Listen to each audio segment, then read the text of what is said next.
Breaking news. SLBC tunnel నుంచి ఎట్టకేలకు మరో మృతదేహాన్ని వెలికి తీశారు.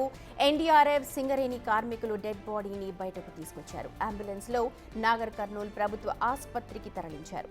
పోస్ట్ మార్టం తర్వాత కుటుంబ సభ్యులకు అప్పగించనున్నారు. ఇక మృతదేహం ఎవరిది అన్నది కూడా ఇప్పటికైతే తెలియలేదు. ఇప్పటికే ఒక మృతదేహం వెలికి తీయగా ఇప్పుడు మరొకటి బయటకు వచ్చింది. ఇంకా 6 మృతదేహాల కోసం గాలింపు అయితే కొనసాగుతోంది.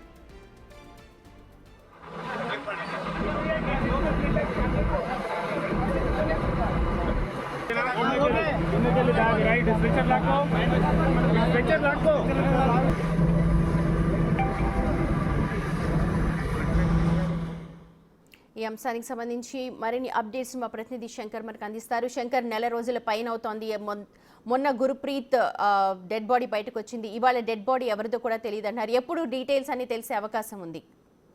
సుమతి, ఎస్ఎల్బీసీ టన్నెల్ నుంచి తప్పిపోయిన వారిలో మరో మృతదేహాన్ని వెలికి తీశారు రెస్క్యూ సిబ్బంది. మొత్తంగా అంటే ఎప్పుడైతే సంఘటన చోటు చేసుకుందో ఆ సంఘటన నుంచి 16వ రోజు గురుప్రీత్ సింగ్ మృతదేహాన్ని వెలికి తీయడంతో పాటు ఆ కుటుంబ సభ్యులకు అప్పచెప్పడం, వారికి 25 లక్షల రూపాయల నష్టపరిహారాన్ని కూడా అందించారు. అదే క్రమంలో రెస్క్యూ కొనసాగిస్తున్న సమయంలో కూడా అక్కడ టన్నెల్ కు సంబంధించి ఏదైతే D1, D2 ప్రాంతానికి సమీపంలో ఉన్న లోకో ట్రైన్ ఫస్ట్ స్టేజ్ దగ్గర కూడా ఈ మృతదేహాన్ని ఇటాచ్ తో మట్టిని తరలిస్తుండగా ఈ మృతదేహానికి సంబంధించినటువంటి కాలు, మిగతా భాగాలు కూడా కనిపించినట్టుగా తెలుస్తాయి. వెంటనే రెస్క్యూ సిబ్బంది అంతా కూడా దీన్ని జాగ్రత్తగా పరిశీలించడంతో పాటు ఆ మృతదేహాన్ని జాగ్రత్తగా బయటికి తీసుకురావడం జరిగింది. ఎందుకంటే దాదాపు నెల రోజులు కావస్తుంది, బాడీ అంతా కూడా డీకంపోజ్ అయింది కాబట్టి ఆ మృతదేహాన్ని జాగ్రత్తగా తీసుకొచ్చేందుకైతే వారు చేసినటువంటి చర్యలన్నీ కూడా సఫలమయ్యాయి. ఇప్పటికీ మృతదేహాన్ని బయటికి తీసుకొచ్చారు. అక్కడి నుంచి అంబులెన్స్ లో నాగర్ కర్నూల్ ప్రభుత్వ ఆసుపత్రికి కూడా తరలిస్తున్నారు. ముఖ్యంగా గతంలో గురుప్రీత్ సింగ్ కు సంబంధించినటువంటి ఆనవాళ్లు లభ్యం, అంటే చేతికి కడియం ఉండడం, అతడు వేసుకున్నటువంటి డ్రెస్ ఆధారంగా అది గురుప్రీత్ సింగ్ అని కూడా గుర్తించారు. మరి ఈ బాడీకి సంబంధించి వాళ్ళు వేసుకున్నటువంటి డ్రెస్ ఆధారంగా గుర్తిస్తారా, లేకుంటే మరి వారి కుటుంబ సభ్యులను అక్కడికి తీసుకొచ్చి వారు చూసిన తర్వాత ఎవరనేది కూడా గుర్తించే అవకాశాలు కనిపిస్తున్నాయి. ఇక మేజర్ గా ఫోరెన్సిక్ నిపుణులతో కూడా ఫోరెన్సిక్ బృందం కూడా హాస్పిటల్ దగ్గరికి వచ్చి పూర్తి స్థాయిలో డెడ్ బాడీకి సంబంధించినటువంటి ప్రతి విషయాన్ని కూడా క్షుణ్ణంగా పరిశీలించే అవకాశాలు కనిపిస్తున్నాయి. పోస్ట్ మార్టం నిమిత్తం పూర్తిగా ఆ కుటుంబ సభ్యులు ఎవరిదైతే డెడ్ బాడీ అవుతుందో వారికి సంబంధించినటువంటి సమాచారం ఇస్తాము.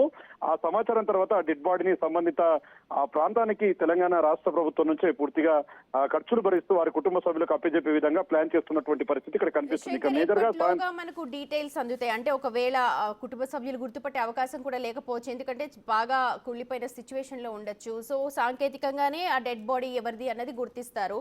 సో ఎప్పటిలోగా మనకు డీటెయిల్స్ అందే అవకాశం ఉంది? సుమతి, ఖచ్చితంగా మృతదేహానికి సంబంధించి ఇప్పటికీ అంటే ఆ రోజు ఎవరైతే లోపలికి వెళ్లారో దీనికి సంబంధించి టన్నెల్ దగ్గర రోజు కూడా ఒక అప్డేట్ ఉంటుంది. లోపలికి వెళ్ళిన వారి ఫోటోస్ కావచ్చు, లోపలికి వెళ్ళిన వాళ్ళ డీటెయిల్స్ అన్ని కూడా క్లియర్ గా ఉంటాయి.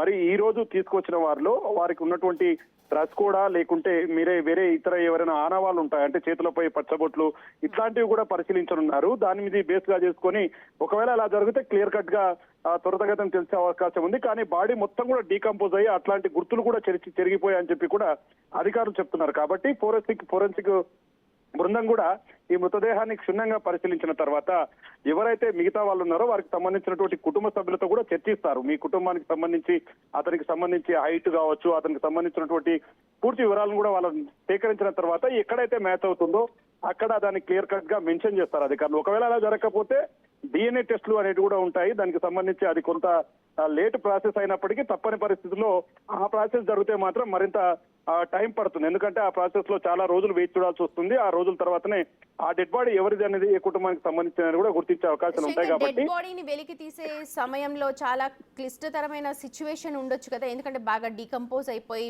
మొత్తం బురద మట్టి అంతా ఉంటుంది. మొత్తం బాడీని అంతా యథావిధిగా తీసుకురావాలంటే చాలా కష్టమై ఉంటుందేమో. సుమతి, అక్కడ ఎక్కడైతే అంటే చిన్న జేసీబీల సాయంతో కూడా లోపల ఉన్నటువంటి మట్టిని కన్వేయర్ బెల్ట్ మీదకి తరలిస్తున్నారు. ఇదే క్రమంలో ఒక కాల్ అనేది అంటే ఆ డెడ్ బాడీకి సంబంధించినటువంటి ఒక భాగం ఆ యొక్క జేసీబీ సాయంతో బయటికి తీస్తున్న సమయంలో కనిపించింది. దీన్ని ఆధారంగా చేసుకుని అక్కడ తవ్వకాలను ఆపేశారు.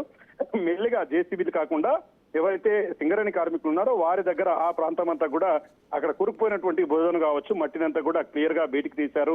జాగ్రత్తగా డెడ్ బాడీకి సంబంధించినటువంటి అవశేషాలను అంటే దానికి సంబంధించినటువంటి పూర్తి డెడ్ బాడీని కూడా బయటికి తీయడం జరిగింది. ఈ క్రమంలో కొంచెం డాక్టర్ల సలహాలు కూడా పాటించారు. ఆ క్రమంలో డాక్టర్ని కూడా లోపల తీసుకుపోయారు. వారంతా కూడా దగ్గరుండి ఆ డెడ్ బాడీని బయటికి తీసుకురావడం జరిగింది. ఎట్టకేలకు రెస్క్యూ ఆపరేషన్ లో ఇదో మరో కీలక అడుగనే చెప్పవచ్చు. అక్కడ ఉన్నటువంటి వృధా మట్టిని తొలగిస్తూ జాగ్రత్తగా పనిచేస్తూ అయితే ఇప్పటికైతే డెడ్ బాడీని బయటికి తీసుకొచ్చినటువంటి శంకర్, పరిస్థితి 24 గంటలు కూడా నెల పైన అక్కడ ఎస్ఎల్బిసి టనల్ దగ్గర వర్క్ చేస్తూ ఉన్నారు. ఇప్పటికీ ఇంకా ఒక 5 మృతదేహాలు లభ్యం కావాల్సి ఉంది. ఎలా కొనసాగుతున్నాయి సహాయక చర్యలు ఇప్పటికీ? ఎప్పుడైతే సంఘటన జరిగిందో అప్పటి నుంచి 16వ రోజు గురుప్రీత్ సింగ్ మృతదేహం లభించింది. అక్కడ నుంచి కూడా ఎక్కడ కూడా రెస్క్యూ ఆపరేషన్ ఆపేటటువంటి పరిస్థితి కనిపించలేదు. ఎందుకంటే తెలంగాణ రాష్ట్ర ముఖ్యమంత్రి రేవంత్ రెడ్డి కూడా పూర్తి స్థాయిలో దీని మీద దృష్టి సారించి ఎప్పటికప్పుడు రెస్క్యూ సిబ్బందిని నిష్ణాతులైనటువంటి వారినందరూ కూడా టన్నెల్ దగ్గరికి పిలిపించడంతో పాటు మిగిలిన వారి ఆచూకీ లభ్యమయ్యే వరకు కూడా ఆహర్నిశలు శ్రమించాలంటూ కూడా ఆయన ఆదేశాలు జారీ చేయడంతో పాటు స్థానిక జిల్లా కలెక్టర్ బదావత్ సంతోష్ తో పాటు జిల్లా ఎస్పీ గైక్వాడ్ తో పాటు ముఖ్యంగా ఏదైతే మా రాష్ట్ర డిజాస్టర్ కు సంబంధించినటువంటి అరవింద్ కుమార్ సైతం కూడా దీన్ని ఎప్పటికెప్పుడు అధికారులతో సమావేశాలు చేస్తున్నాడు. దాదాపు నెల రోజులు జరుగుతున్నప్పటికీ 12 బృందాలు 670 మంది పైచులకు వారంతా కూడా 3 షిఫ్ట్ల వైజ్ గా లోపల పనిచేస్తున్నారు. D1, D2 ప్రాంతం కావచ్చు, ఒకవైపు రాటోల్ మైనర్స్, మరోవైపు ఎన్డీఆర్ఎఫ్, ఎస్డీఆర్ఎఫ్ వీరంతా కూడా ప్రతి ఒక్కరూ ఖచ్చితంగా ఈ రిస్క్ ఆపరేషన్ ఎక్కడ కూడా ఆఫ్ చేయలేదు. ఎందుకంటే షిఫ్ట్ల వైజ్ గా చాలా రిస్క్ తో కూడుకున్నటువంటి ప్రదేశం 50 మీటర్లు అనేది కూడా చాలా ప్రమాదకరంగా ఉంది కాబట్టి అక్కడ మాత్రం ఎట్లాంటి ఇబ్బందులు రాకుండా ఈ రోజు వరకు కూడా ఆపరేషన్ జరుగుతూ వచ్చింది. రెండో డెడ్ బాడీ కూడా లభించింది. మరో 6 మృతదేహాలకు సంబంధించినటువంటి ఆనవాళ్ల కోసం రెస్క్యూను మరింత ముమ్మరం చేస్తామని చెప్పి కూడా అక్కడ ఉన్నటువంటి అధికారులు చెప్తున్నటువంటి పరిస్థితి కనిపిస్తుంది. Right Shankar, thank you so much. మొత్తానికి ఎస్ఎల్బిసి టన్నెల్ దగ్గర సహాయక చర్యలు అయితే కొనసాగుతున్నాయి. ఇవాళ మరో డెడ్ బాడీని కనుగొన్నారు. అయితే అది ఎవరికి చెందింది, ఆ కుటుంబ సభ్యులు ఎవరు అన్న దానిపైన డీటెయిల్స్ తెలియడానికి మరికొంత సమయం పట్టే అవకాశం